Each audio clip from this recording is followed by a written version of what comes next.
우리가 이 역대 상하의 말씀은 특별히 우리가 이 말씀을 함께 이제 여러분들이 읽고 또 공부하시고 또 이렇게 묵상을 하면서 왜 우리가 이 말씀이 필요한가? 우리가 이제 성경이 66권이기 때문에 각 성경마다 그 기록된 시기와 또 저자와 이런 게 이제 다 다르잖아요.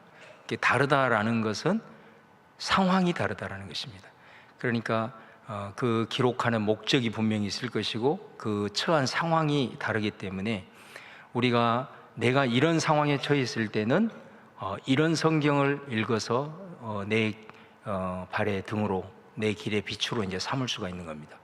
특별히 이제 우리가 역사서도 여호수아서부터 이제 에스더서까지 우리가 역사서로 보는데 그 중에서 이제 열왕기 상하는 그 배경 자체를 이해하는 것이 우리가 이 말씀을 읽는 데 있어서 굉장히 중요하다라는 것이죠.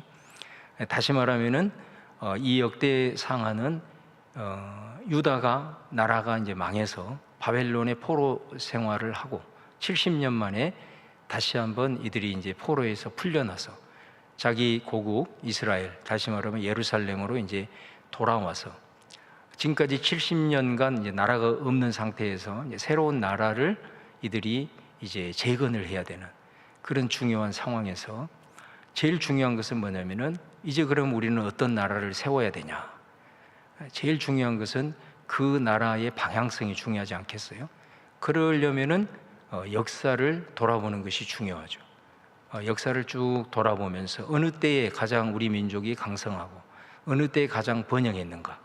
항상 모든 사람들은 인지상정으로 번성하고 강성한, 형통한 그때를 모델로 삼을 겁니다.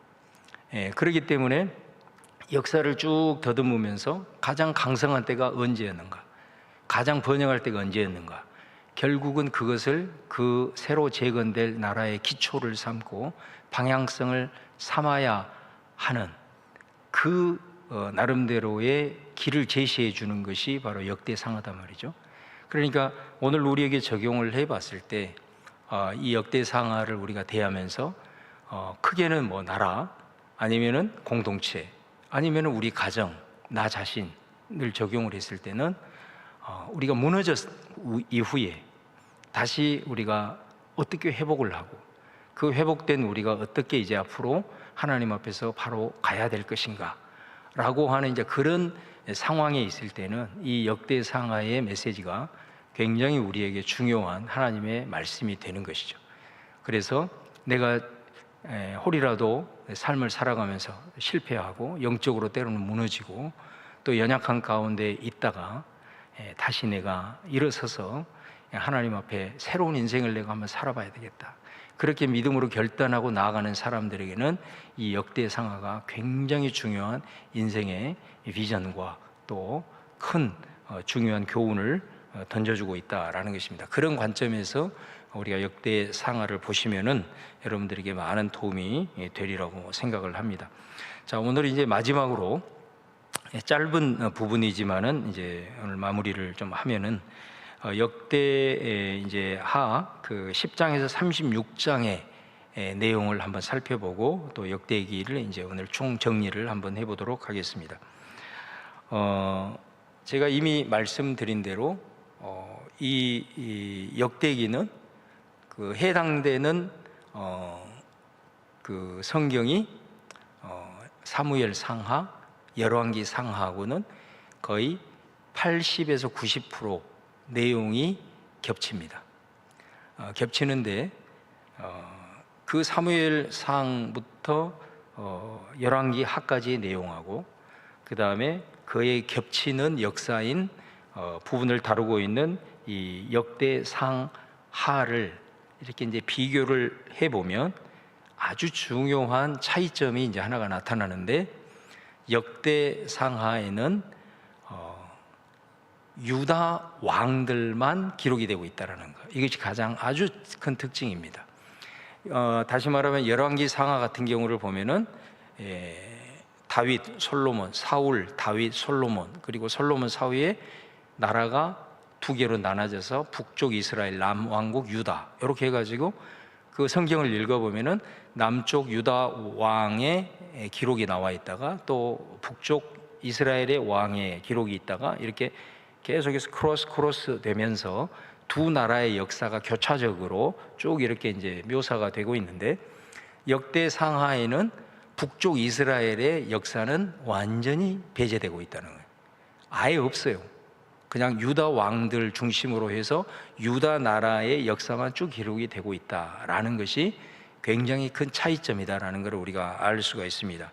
자, 그것은 무엇을 의미하느냐? 우리가 앞으로 이제 새로운 민족을 재건하고 그 민족의 중흥의 역사를 써 내려가야 됨에 있어서 제일 중요한 것은 북쪽 이스라엘의 여기에서는 이제는 거기는 더 이상의 정통성이 없다.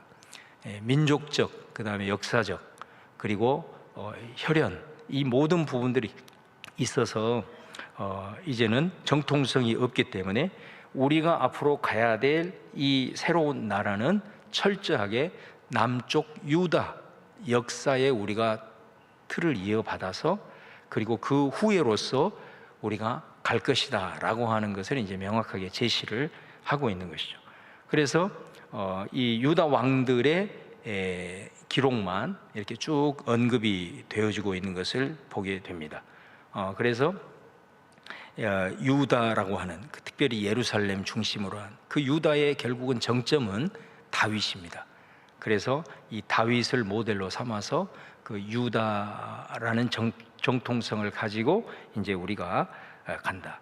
그래서 여러분 지금 이렇게 이제 보시면은 나라는 이제 이스라엘이지만은 그 이스라엘의 구성원인 그 국민들을 우리는 유대인이라고 그렇게 얘기를 하잖아요. 유대인. 그러니까 유다 민족이 이제 지금까지 그 나라의 큰 흐름을 이어오고 있다라는 걸 이제 우리가 볼 수가 있습니다.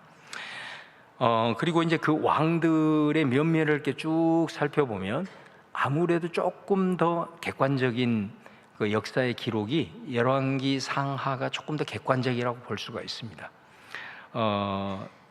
아무래도 이제 그 왕들의 모습 속에서 하나님 앞에 좀 잘한 부분들, 또 못한 부분들, 또 어떤 경우는 아주 다 칭찬만에 있고 어떤 경우는 아예 칭찬을 얻고 굉장히 악한 이런 행위들, 이런 것들을 이제 열왕기 상하에는 좀 적나라하게 그것들을 기록을 하고 있는데, 이 역대의 상하는 유다 왕들을 이렇게 이제 쭉 언급을 하면서 우리가 봤을 때는 굉장히 악한 모습들, 그리고 그것으로 인해서 심판을 받은 그런 모습들도 나와 있지만은 그런 모습으로 절대로 끝나지 않습니다.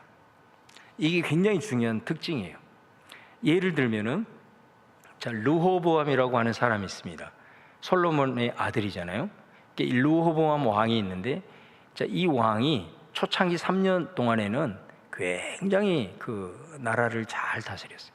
그리고 다윗의 길을 따라서 또 솔로몬 하나님을 경외했던 그 마음들을 받아가지고 이렇게 잘 나라를 이제 섬기다가 갑자기 이제 이 사람이 3년 이후부터 이제 타락하기 시작합니다. 하나님의 말씀을 저버리고 이방 여인들과 통혼을 하고 이제 이렇게 이제 가게 되는 거죠. 그렇게 되다 보니까 애굽에서 시삭이라고 하는 왕이 일어나 가지고 이 유다 르호보암을 치기 시작합니다. 그래서 유다를 거의 초토화를 시켜요. 그래서 이제 예루살렘만 남겨놓고 있는 그런 상황에서 그 스마야라고 하는 선지자가 이 르호보암에게 강력한 경고를 하죠. 자, 그랬을 때 르호보암이 하나님 앞에 회개합니다. 그리고 하나님 앞에 납작 엎드려서 겸비함으로 하나님 앞에 나아가요. 자, 그러자 하나님께서 그의 겸비함을 보시고, 다시 말하면 그의 회개를 받으셔가지고 이 예루살렘을 공격하지 않도록 시삭을 막아 세우십니다. 그래서 유다의 나라가 그 이후로 쭉 이어지게 되는 하나의 중요한 발판을 형성을 하게 되는 장면이 나옵니다. 그러니까 르호보암 같은 경우는 사실은 굉장히 그 나라가 쪼개지게 되는 어떤 직접적 계기를 마련한 사람이잖아요. 별로 이렇게 그 긍정적인 어떤 업적을 남길 수 있을 만한 그런 상황은 아니란 말이죠. 예, 그런 상황에서 또 이방 여인하고 또 이렇게 율법을 버리고 이래가지고 이게 솔로몬 아들인데 이렇게 평가를 부정적으로 받을 수밖에 없는 그런 상황에서 이 사람이 하나님 앞에 선지자의 경고를 듣고 회개하고 하나님 앞에 엎드림으로 말미암아 하나님이 그에게 새로운 기회를 주시는 이런 장면들. 또 대표적인 사람이 므낫세라는 왕입니다. 므낫세 같은 경우는 열왕기하 같은 데 보면 이 유다가 나라가 망하게 된 그 원인의 제공자로서 므낫세를 언급합니다. 그 이후에 요시아라고 하는 왕이 나타나가지고 종교개혁을 일으키면서 무너져가는 나라를 다시 한번 일으키기 위해서 하나님 앞에 돌이키려고 탁 일어났는데 결국은 요시아도 그 흐름을 결국은 극복하지 못하죠. 근데 그것이 누구 때문이냐? 성경은 므낫세라고 얘기합니다. 왜냐하면 우리가 잘 아는데 므낫세는 히스기야 왕의 아들이잖아요. 히스기야가 어떤 사람입니까? 아마 유다 왕들 중에는 가장 하나님 앞에 칭찬받는 왕이죠. 그 종교개혁을 일으키고 그래서 그 아수르로부터 나라를 지켜내고 그렇게 하나님 앞에 신실하게 또 선지자 이사야의 도움을 받아가지고 그렇게 해가지고 그 땅에 있는 우상들을 다 철폐하고 그런 정말 어마어마한 영적인 개혁을 이루었던 히스기야의 그 아들. 근데 그 아들이 아버지가 쌓아놓았던 모든 것을 아들이 일시에 다 허물어버리죠. 일시에 다 허물어버리고 거기다가 유다 왕으로서는 상상할 수 없는 마치 북쪽 이스라엘의 아합 왕처럼 모든 이방의 신들을 전부 다 수입을 해가지고 아버지가 이루어 놓은 그 어마어마한 영적인 그런 업적들과 영적인 개혁들을 그냥 본전만이 아니라 그 본전도 찾을 수 없을 정도로 악한 행위를 해죠. 뭐 그 결정적인 것이 자기 아들을 인신 제사로 드려버리니까 그 행위를 보고 하나님이 어떤 마음을 품었겠어요. 더 이상 희망이 보이지 않는. 그래서 이 므낫세가 그런 사람이에요. 그래서 이 므낫세가 나중에도 한번 살짝 짚고 넘어가겠지만은 이렇게 이제 악한 일을 행하자 아수르가 쳐들어왔어요. 또 아수르가 쳐들어와서 이게 열왕기 하에는 없습니다. 이 기록이 이 역대 하에만 있어요. 역대 하에만 있는데 이게 포로로 끌려가 버립니다. 이 왕이 아수르로부터 포로로 끌려가 버려요. 그래 끌려가서 거기에서 이 사람이 얼마나 비참해요. 왕이 포로로 끌려갔으니 그곳에서 하나님 앞에 이제 납작 엎드리게 거기서 하나님 앞에 회개한 므낫세가 회개한 장면이 역대하에 나와요. 거기서 회개하면서 어떤 표현을 쓰고 있냐면 비로소 그곳에서 므낫세는 여호와가 하나님인 줄을 알게 되었다. 이런 표현이 나와요. 그러니까 거기서 납작 엎드리고 회개하게 된 거예요. 그때 하나님께서 그 악한 므낫세의 왕일지라도 그래서 그 인생 사실 끝난 거 아닙니까?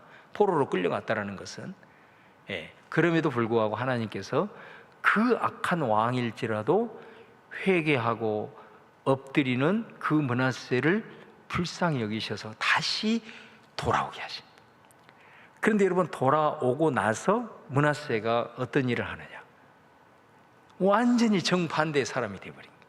자기가 세우었던 제단들, 우상, 이런 신상들 이런 거를 전부 다 회파하는 그런 열왕기 여기에서는 찾아볼 수 없는 이 기록이 역대기에는 나오고 있다는 거죠.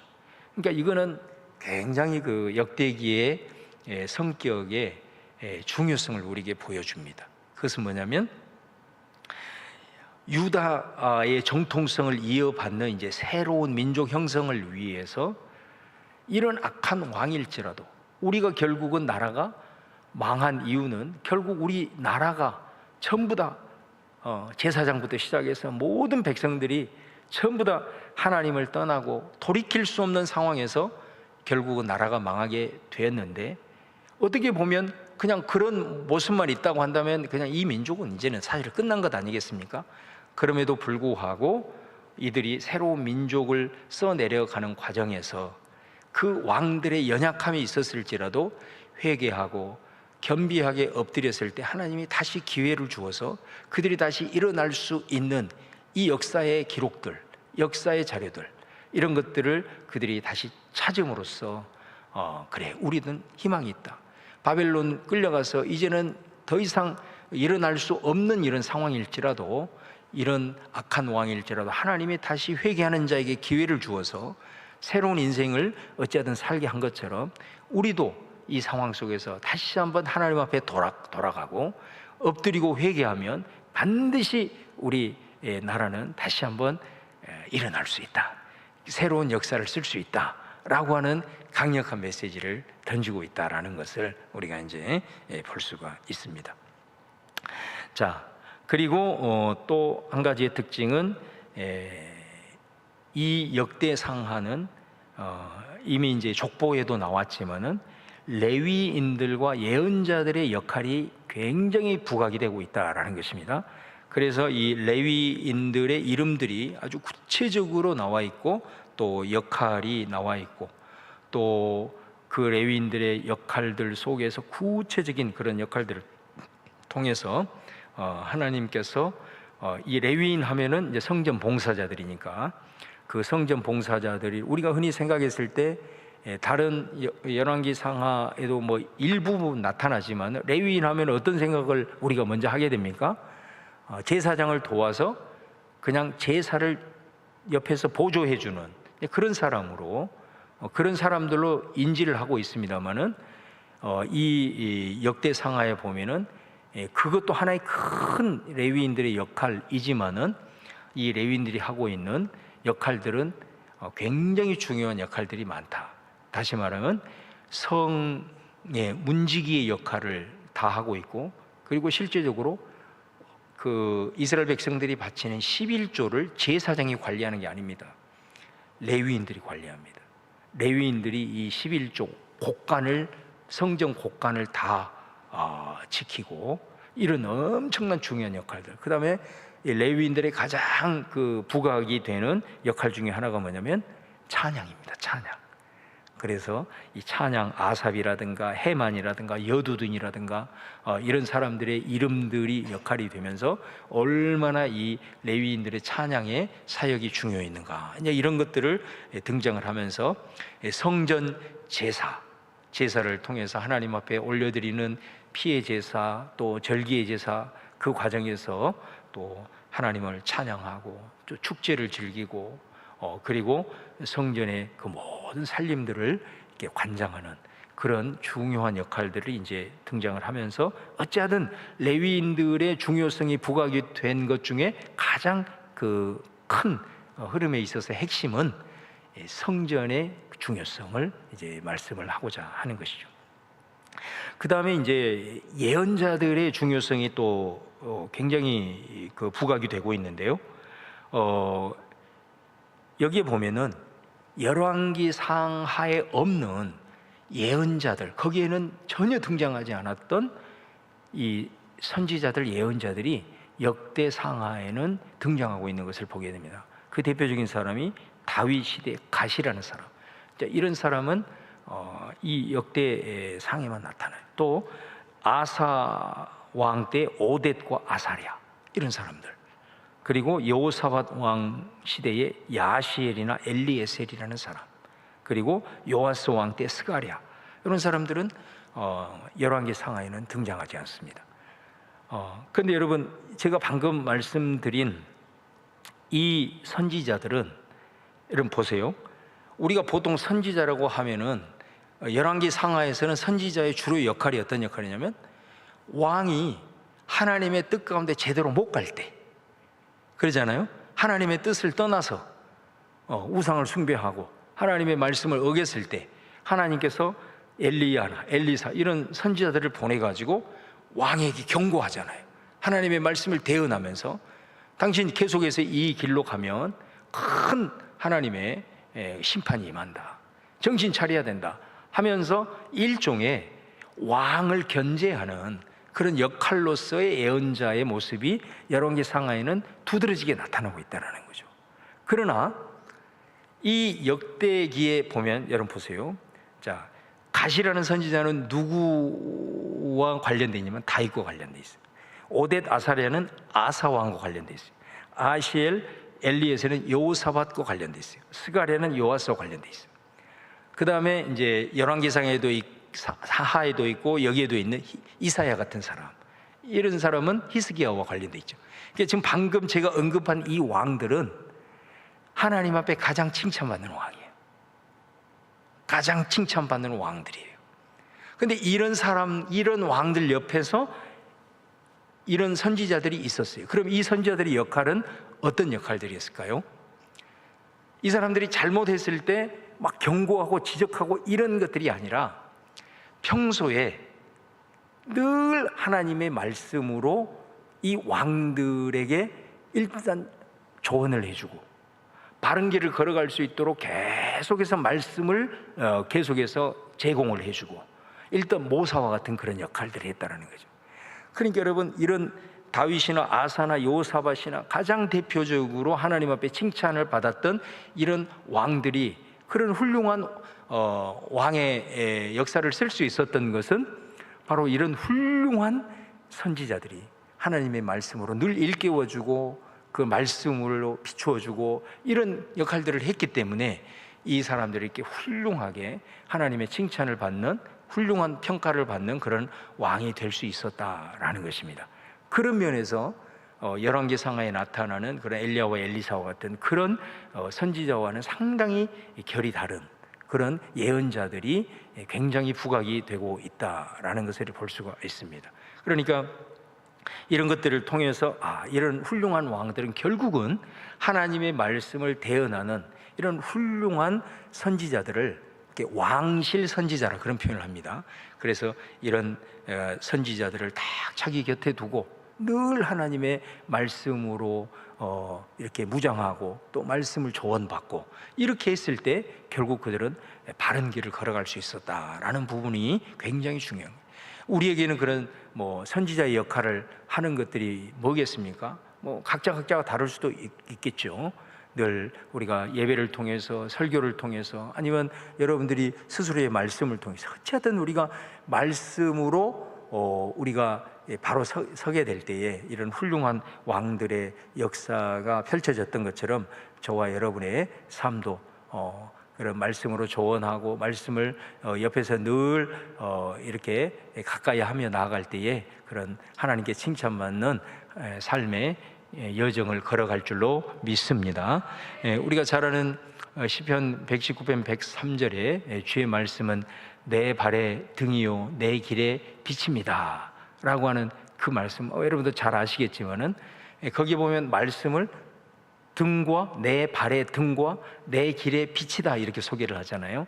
그러니까 내 발의 등은 바로 지금 앞에 있는 것을 밝혀주는 거잖아요. 그러면 내 길의 빛은 뭐예요? 멀리 비춰주는 거다. 그러니까 하나님의 말씀의 기능이라고 하는 것은 내 인생의 먼 인생의 그 여정에서 바른 방향을 걸어갈 수 있도록 내 인생의 길을 쫙 비춰주는 역할도 하지만은 내가 하루하루 살아가는 내 삶의 바로 앞에 놓여있는 그것까지도 하나님의 말씀의 인도함을 받은 사람들일 때 바로 하나님 안에서 성공적인 그런 인생길을 걸어갈 수 있다. 할렐루야. 그런 말씀을 우리가 알 수가 있습니다. 자, 그 다음에 이제 마지막 세 번째는 인과응보의 신앙이 부각이 되고 있다. 그러니까 인과응보라고 하는 것은 한마디로 말하면 이게 신명기적 그 신학이라고 할 수 있습니다. 그러니까 이 인과응보는 우리가 쉽게 얘기를 하면은 네가 하나님의 말씀을 잘 순종하고 그 규례를 지키면 내가 너희에게 복을 줄 것이고, 너희들이 하나님의 말씀을 떠나고 그 규례를 버리면 너희에게는 저주가 임할 거다. 하나님이 더 이상 하나님 노릇을 너희들에게 해주지 않을 거다. 이게 인과응보라는 거죠. 그러니까 이 사람들이 어떤 삶의 저주와 같은 그런 고난과 같은 그런 결과는 반드시 거기에 상응하는 원인이 있다라는 거죠. 하나님의 말씀을 떠난 원인이 있다라는 거고, 그 사람들이 번영하고 형통한 그런 것은 반드시 그에 따른 또 원인이 있었다는 거죠. 그만큼 하나님의 말씀을 부여잡고 살았다는, 이게 이제 인과응보 아니겠습니까? 근데 이 인과응보가 신명기 신학의 가장 대표적인. 근데 여러분 봐요, 우리가 역사서 중에서도 신명기적 역사서가 있었잖아요. 여호수아서부터 열왕기 하까지 신명기적 역사서예요. 근데 이 역대기는 신명기적 역사서에 해당이 안 돼요. 역대기적 역사서예요. 그런데 어떻게 이 역대기적 역사서가 인과응보 신학이 굉장히 부각이 되고 있느냐? 이게 역사서가 다르다 하더라도 이 인과응보 신명기적 이 말씀은 언약 백성으로서는 이거는 뗄래야 뗄 수 없는 그런 구약의 아주 큰 하나의 줄기라고 하는 것을 우리가 부인할 수가 없는 사실입니다. 그래서 오늘 우리가 읽었던 역대상 28장 9절에 다윗이 어떻게 보면 일종의 유언을 남기잖아요. 특별히 그 솔로몬에게 얘기를 하면서 아버지 하나님을 알고 네가 온전한 마음과 기쁜 뜻으로 하나님을 섬겨야 된다. 여호와께서는 네 모든 마음을 감찰하사 네 생각하고 하는 의도까지 하나님은 다 알고 계시므로 네가 만일 하나님을 찾으면은 하나님을 만날 것이지만은 네가 만일 하나님을 버리면 그가 너를 영원히 버리실 것이다. 이게 인과응보의 이 신명기적 말씀을 바로 솔로몬에게 유언으로 남기면서 어찌하든 너는 하나님의 말씀과 하나님을 찾고 또 찾아야 된다. 이거를 이제 권면을 이제 하고 있는 것을 이게 보게 됩니다. 근데 이제 이런 관점에서 그 유다 왕들과 그 다음에 열왕기 상하에 있는 내용과 그 다음에 이 역대기에 나와 있는 내용들을 이렇게 쭉 비교를 이렇게 해 봤을 때는 이 역대기 같은 경우는 똑같은 인과응보를 얘기를 하지만은 그 인과응보에 대한, 다시 말하면 하나님 앞에 바로 서지 못해서 굉장히 고난을 받거나 아니면 저주를 받거나 죽임을 당한 이런 것에 대해서 역대상하는 분명하게 다시 한번 그의 전체 일생을 설명해주고 있는 것을 보게 돼요. 이게 굉장히 중요한 특징입니다. 그러니까 다시 말하면 예를 들어서 사울 같은 경우 사무엘 하에 보면은 사울이 마지막 전투가 이제 길보아산에서 블레셋과 싸우다가 결국은 사울이 죽습니다. 거기서. 근데 그냥 죽은 것으로 끝나요. 그냥. 그러면 이제 우리는 사울이 이렇게 죽었구나, 그냥 죽을 때가 됐으니까 죽었거니 이렇게 생각할 수가 있단 말이죠. 그런데 역대상 10장에서는 이 사울이 왜 죽었냐, 그 이유를 설명을 해주고 있어요. 이게 이제 역대기의 굉장히 중요한 특징입니다. 그리고 거기 보면은 왜 사울이 죽었냐, 그가 여호와께 묻지 아니하였으므로 그가 죽임을 당했다, 이런 표현을 하고 있습니다. 그러니까 그가 어떤 중요한 왕으로서 백성을 이끌어 나갈 때에 그 하나님 앞에 묻지 아니하고 그 하나님 앞에 기도하지 아니하고 자기 생각대로, 그리고 나중에는 어떻게 됩니까? 하나님의 영이 떠났을 때, 중요한 일이 있을 때 이제 그 무당을 찾아가잖아요. 나중에는 그런 모습들. 그래서 역대기에는 그런 모습들을 정확하게 지적을 하면서 이 사울이 어떻게 이렇게 되었는가라는 그 이유를 설명해 주고 있고, 그 다음에 다윗이 이제 그 7만 명이 온역으로 죽은 그 사건이 발생을 하잖아요. 다윗 시대, 그 훌륭했던 다윗도 그랬을 때 이 역대기에는 그 이유를 분명하게 제시를 해주고 있어요. 바로 그 다윗이 인구 조사를 했기 때문이다, 그거를 얘기하고 있고, 아까 제가 설명드렸던 르호보암도 마찬가지입니다. 애굽 왕 시삭으로부터 침입을 받은 이런, 그래서 나라가 완전히 초토화되는 그런 이유가 나와요. 역대하 12장 2절에 보면 그가 하나님의 율법을 버렸기 때문이다, 이렇게 구체적으로 그 이유를 설명을 해주고 있고, 또 훌륭한 왕 중에 아까 아사라는 왕이 있었지 않습니까? 그 아사의 발에 이제 병이 납니다. 발에 병이 나게 되는데, 그것이 왜 그의 발에, 그 훌륭했던 아사가 그렇게 발에 병이 들어서 결국은 그 병을 극복하지 못하게 되었는가라고 했을 때, 이 역대기에는 이렇게 설명합니다. 그가 선지자를 옥에 가두고 하나님을 의지하지 아니했기 때문이다.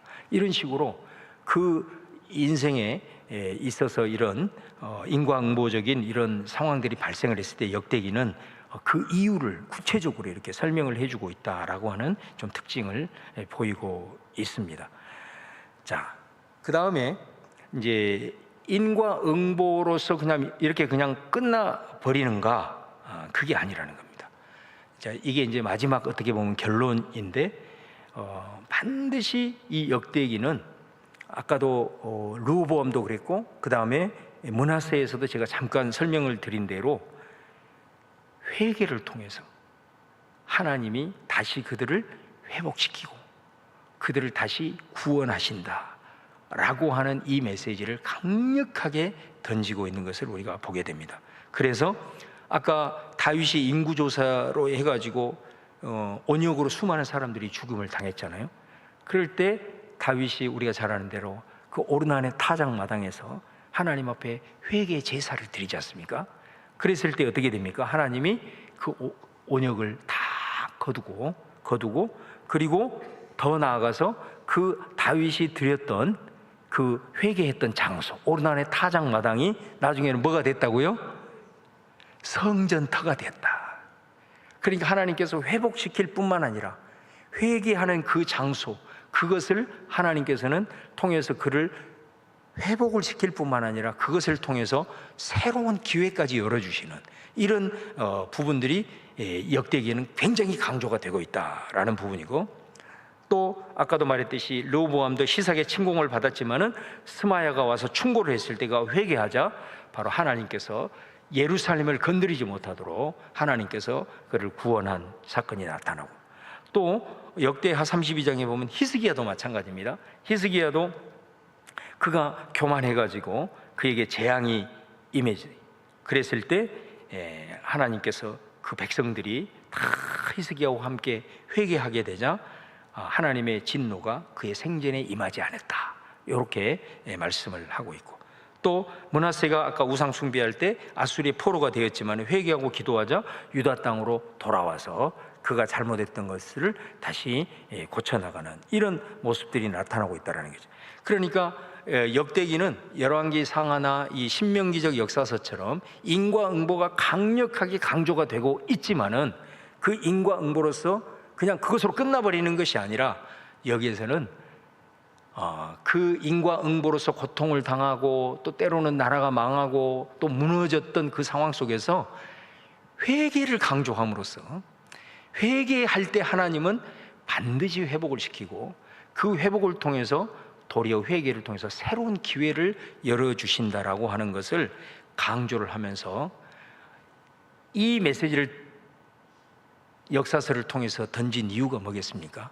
바로 이 사람들이 새로운 민족을 지금 세워나가야 되는 중요한 기로에 서서 그들에게 하나님께서 이 역대기를 통해서 희망의 메시지를 던져주고 있는 거예요. 너희들이 지금은 이제 그 죄악으로 말미암아 예배가 무너지고 모든 것이 다 무너져서 이제는 이제 희망이 없는, 그래서 이제 70년 동안 나라가 없어서 과연 이제 회복이 되겠냐, 이런 이제 상황이 있었음에도 불구하고 너희들은 다시 일어날 수 있다. 다시 일어날 수 있다. 어떻게? 하나님께로 돌아가고 그리고 다시 한번 회개하며 나아갈 때 너희들은 이 상황에서 주저앉는 인생들이 아니라 반드시 다시 일어나서 그리고 그 연약함을 통해서 다시 한번 하나님께서 새로운 기회를 너희들에게 허락하신다라고 하는 이제 그들에게 이 말씀을 받는 그 새로운 민족을 써내려가야 되는 그들에게 이렇게 희망의 메시지를 던지고 있는 것을 우리들에게 말씀하고 있는 것입니다. 그래서 여러분 오늘 이 인과응보적인 이런 흐름 속에서 회개를 통해서 희망의 메시지를 던지고 있는 이 역대기의 말씀을 저희들이 잘 붙들고 또 우리들의 신앙에 잘 적용하며 나아가는 여러분들 되시기를 주님의 이름으로 축원을 드립니다. 자, 이제 마지막 결론으로 제가 몇 가지만 정리를 하고 마치도록 그렇게 하겠습니다. 역대기에는 아주 중요한 부분이 족보예요, 족보. 이 족보를 통해서는 뭐를 강조하고 있느냐? 민족적 정통성은 유다다. 그러면 왜 유다냐? 결국은 북쪽 이스라엘은 혼합주의 때문에. 혼합주의. 그러니까 종교가 짬뽕이 돼버렸단 말이에요. 이런 모습으로는 우리가 새로운 나라를 형성할 때는 우리에게는 소망이 없다라는 거예요. 그럼에도 불구하고 우리가 비록 포로로 끌려갔을지라도 그곳에서 이방의 종교들을 붙잡지 아니하고 끝까지 우리는 그 포로 생활 속에서도 회당을 만들어서 하나님의 말씀을 읽고 낭송하고 붙들고 그 신앙을 지켜왔던 여호와의 유일신 그 하나님 야훼 한 분 하나님만을 붙드는 바로 이것만이 우리 새로운 민족을 형성하는 데 있어서는 정통성이다라는 것을 이제 강조를 하고 있는 것이고요. 그 다음에 두 번째는 다윗과 솔로몬의 이 역사가 모든 이 역사의 거의 절반 60% 이상을 차지를 하잖아요. 그러면 왜 다윗과 솔로몬이냐? 그것을 통해서는 다윗과 솔로몬의 많은 치적과 업적이 있지만은 가장 중요한 대부분의 다윗과 솔로몬의 역사 속에서 언급이 되고 있는 것이 성전과 예배예요. 그래서 이것을 통해서 우리가 이 민족이 앞으로 나아가야 될 방향성은 뭐냐? 어떻게 하면 우리가 이 민족이 다시 한번 중흥의 역사를 쓸 수 있느냐? 바로 그것은 성전을 통한 예배 회복만이, 그리고 성전을 통한 이 예배, 하나님을 섬기는 이 예배가 바로 섰을 때만이 우리에게는 희망이 있고 소망이 있고 하나님의 역사를 이룬다. 바로 다윗 시대에 가장 번영했고 솔로몬 시대에 가장 했던 것은 바로 그들이 성전을 준비하고 성전을 지어서 하나님 앞에 영광 올려드린 그 시기가 가장 이 민족이 번성했던 그것을 모델링 삼아서 우리도 새롭게 시작되는 이 민족에서 어찌하든 우리가 성전을 통해서 예배를 붙들어야 된다, 이 메시지를 이제 던지고 있는 것이고요.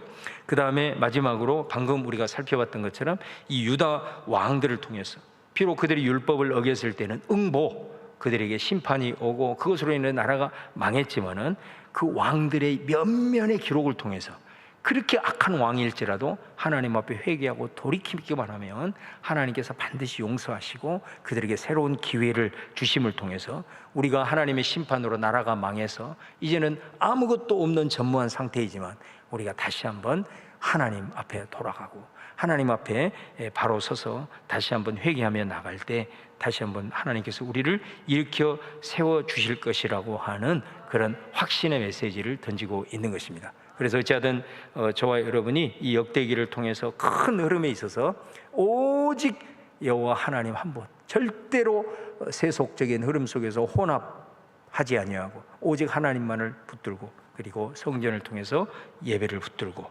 그리고 하나님 앞에 연약함 중에도 무너질지라도 하나님 앞에 늘 회개하면서 나올 때 하나님께서 우리의 인생, 우리의 가정, 우리 공동체, 우리 나라 가운데도 새로운 희망의 역사를 쓴다라고 하는 사실을 기억하면서 여러분 한 사람 한 사람에게 이 역대기의 메시지를 잘 적용하며 나아가는 여러분 되시기를 주의 이름으로 축원을 드립니다.